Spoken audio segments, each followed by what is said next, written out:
Hey guys, we've got a bonus video this week as our Fellowship of Tolkien YouTubers once again comes together to celebrate Hobbit Day. So after this video, be sure to celebrate Bilbo and Frodo's birthday by checking out the other videos from some of my wonderful Tolkien friends. Today, I decided to cover a favorite of the Hobbits, Pipeweed. While it's synonymous with the Hobbits of the Shire, it would flourish in other places in Middle-earth. And you may be surprised to know its place of origin is actually Numenor. During the Second Age, this plant, known for its fragrant blossoms, is brought to Middle-earth by the Númenóreans.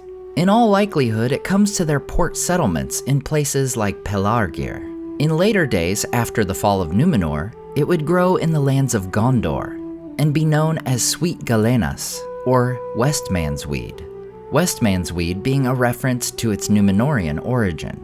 It is believed that sometime between Elendil's founding of Arnor in the north and the later Third Age, the plant was carried up the Greenway, the long road connecting Gondor and Arnor. This hypothesis is courtesy of Meriadoc Brandybuck, who after the War of the Ring wrote an entire book called Herblore of the Shire, from which we get the book prologue portion concerning Pipeweed. Merry also says in his writings that the Dunedain credit the hobbits for being the first to put this plant into their pipes for smoking. Now before going further, we should pause to answer a very common question regarding the pipeweed of Middle-earth. People often ask what, variety of leaf is it? And if this video not releasing in April wasn't clue enough, we'll turn to Tolkien's own words for the definitive answer. There is another thing about hobbits that must be mentioned, an astonishing habit. They imbibed or inhaled through pipes of clay or wood the smoke of the burning leaves of an herb, which they called pipeweed or leaf, a variety probably of Nicotiana. A great deal of mystery surrounds the origin of this peculiar custom, or art, as the hobbits preferred to call it. So there you have it, folks, pipeweed is indeed tobacco. Now back to its history and how it became commonplace. Merry credits the Bree hobbits to be the first group of halflings to smoke pipeweed. And with Bree having long been at the ancient crossroad of the Greenway and the Great East Road, this hobby of smoking pipeweed quickly spreads to other regions and other races. Merry calls the prancing pony the home and center of the art of smoking, and the plant would continue to grow on the southern slopes of the hill at Bree. It is there in Bree that a hobbit by the name of Tobold Hornblower may have first come across the plant. While not much of a traveler, he knew much about herbs and often went to Bree. Tobold becomes the first to domesticate the plant, growing it in the Shire's South Farthing around 2670 of the Third Age. Pipeweed would become a key industry in the Shire, especially in the South Farthing, and would become an important export of the Hobbit folk.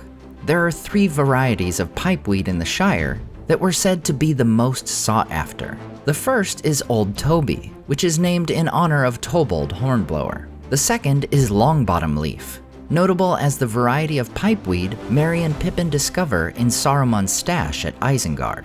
When they discover the barrels, they recognize the Hornblower family brand and see the date as being 1417 of Shire reckoning, which is 1317 of the Third Age. 2 years prior to them discovering the barrels. It's this passage of the book that gives us a second bit of proof pipeweed is in fact tobacco.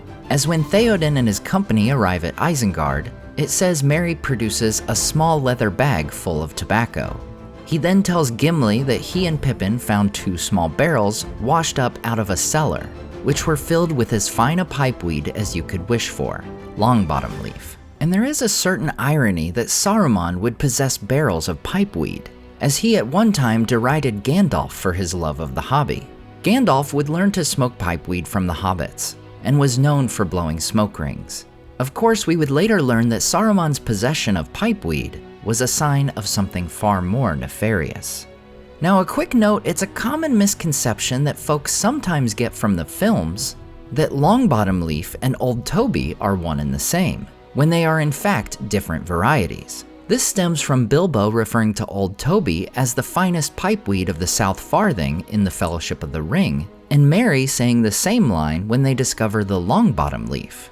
In reality, these scenes just show that Merry and Bilbo have different tastes when it comes to their tobacco, as the films never say they are one and the same.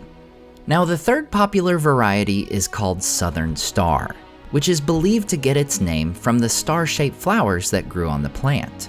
A fun note is that according to his son Christopher, in the 2nd out of 7 drafts Tolkien wrote of the Lord of the Rings prologue, Southern Star was instead named Hornpipe Twist.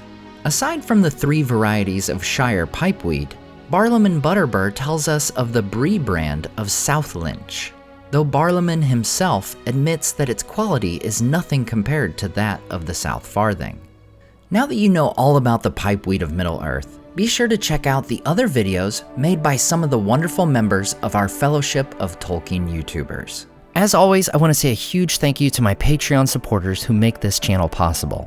Tom DeBombadil 19, Listen Me the Cinda, Celebrimbor, The Mighty Mim, Team Weasel, Rabbi Rob Thomas, Charles Leisure, Toby Mob's Music, Sky Carcass, Slide Belts, Dane Ragnarsson, Salim Rahman, Zetrock, Berto Berg, Grand Strategy Nerd, Graham Darricott, The Dark-Haired One, Wyland, Michael Wu, and Debbie. If you enjoyed the artwork in this video, check out the artists in the description and purchase prints of their great work for yourself.